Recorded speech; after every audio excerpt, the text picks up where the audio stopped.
Mayong adlaw mga kabundok, magpatubil day takaron kay mga dumi sa among angkol nga lugar namo wala nakita mga kabundok didto dapit sa Magsaysay, Quezon Bukidnon mga kabundok. Ug mao ni akong mga kauban karon nga adlaw. Niya pila ra may biyahe mga kabundok, nakaabot na dayon mi sa akong angkol ug ako na dayon nagpaabanti og luto sa sudan mga kabundok. Kay wala pa gid sila katilaw sa akong linutuan. Niya pila ra may luto mga kabundok, nangauna dayon mi hastang lami agid sa sudan mga.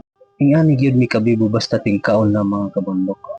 Siyempre basta tingkaon na gyud dili gid ta magpaulaw-ulaw mga kabundok. Kita gid ang manguna sa kaon diha. Dili gid ta magpapasmo kay basin ma-ulcer ta mga kabundok. Kay hastang mahala ra ba sa mga tambal karon kung mopa hospital ta mga kabundok. Unya pila ra may kaon mga kabundok. Ninggawas dayon ta sa payag kay hastang initag gyud karong panahon na. Para dahil sa wala kabalo mga kabundok, kanay dahil akong angkol diri nanapas dahil sila og tubo mga kabundok. Diri sa Magsaysay, Quezon Bukidnon mga kabundok. Unya pila ra may suginlanon mga kabundok, nanguli na dayon.